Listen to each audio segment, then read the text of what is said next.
취재진은 이해승의 후손인 이우영 그랜드 힐튼 호텔 회장과 그 변호인들을 만나 입장을 들어보려 여러 차례 시도했지만 끝내 연락이 닿지 않았습니다. 네, 저 SBS에서 왔는데요. 안녕하세요. 저 회장님 잠깐 계시면 좀. 전 안 계세요. 그 전부터 여기 인터뷰 안 하신 거 알잖아요. 지금 여기 또 한국에 계시지도 않고. 그런데 문제는 이해승의 재산과 관련된 소송이 이것으로 끝이 아니란 사실입니다. 320억 원대 재산 반환 소송에서 이긴 후손 측은 현재 228억 원대의 또 다른 소송도 진행 중입니다. 손자 이우영 씨는 친일재산 국가기속특별법이 제정된 직후인 지난 2006년 경기도 포천에 있는 185만 제곱미터의 땅을 골프장 개발업자에게 급하게 팔아 넘겼습니다. 그 친일파 땅 기찻기인가? 그거 막 직전에 산 걸로 알고 있거든요. 그럼 이게 그 골프장 업자한테는 언제쯤 넘어갔어요? 오래됐어요. 한 몇 년? 3년. 3년? 네. 그때 한 2006년, 7년 그때. 그럴 거예요, 아마. 그렇게 됐을 거예요. 국가는 이 땅 역시 친일 재산에 해당된다며 땅을 팔아받은 돈 228억 원을 이 씨의 부당이득이라고 보고 이를 반환하라는 소송을 내 현재 1심이 진행 중입니다. 그런데 앞서의 사법부 판단 때문에 이 소송 결과도 낙관할 수 없게 됐습니다. 여기서 패소했으면은 부당이득 청구 소송도 어렵죠. 할. 예, 패할 가능성이 많다고 보여지죠. 이 소송마저 이해승의 후손이 이긴다면 국가가 환수하려던 친일재산 2,300여 원 가운데 약 4분의 1가량인 550억 원이 제외돼 환수의 의미가 크게 퇴색할 수밖에 없습니다.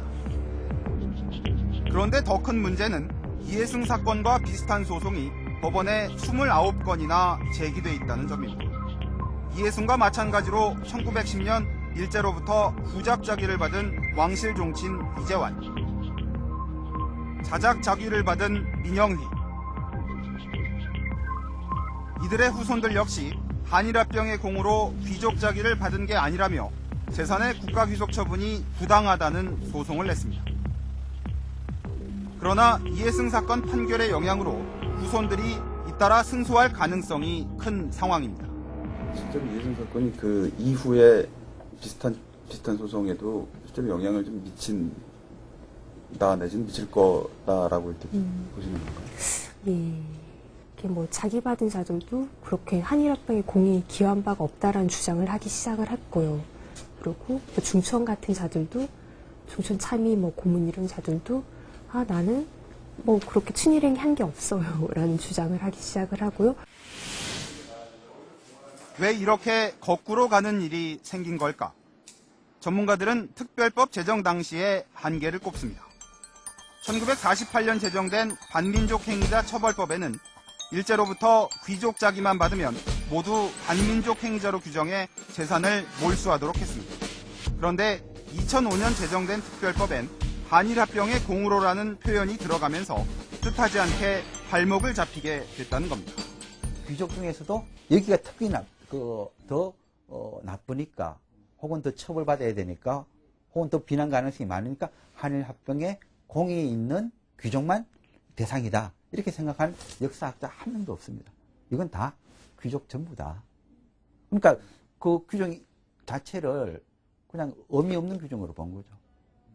그렇게 큰 의미를 안 둔 겁니다. 근데 그게 법원에 가서는 절대적인 의미가 돼버린 거죠. 그래서 법의 허점을 친일파 후손들이 이용하려 할 때 사법부가 헌법의 기초에 입법 취지에 맞는 판단을 했어야 한다는 지적도 나옵니다. 중천 참의나 그런 것처럼 1948년도 헌법 제정 당시에 바로 친일 행위자나 혹은 또 부일 반역자들의 재산은 이미 실질적인 의미에서 구규로 되어 있었던 겁니다. 결국은 대법원은 헌법 자체가 갖고 있는 기본 정신을 지향하는 해석을 포기하고 그런 문헌에만 집착하는 해석을 함으로써 헌법의 기본 정신을 아주 철저히 훼손시켜버린 그런 결과를 낳은 것이라고 볼 수 있습니다. 그런데 특별법의 한계는 이뿐만이 아닙니다.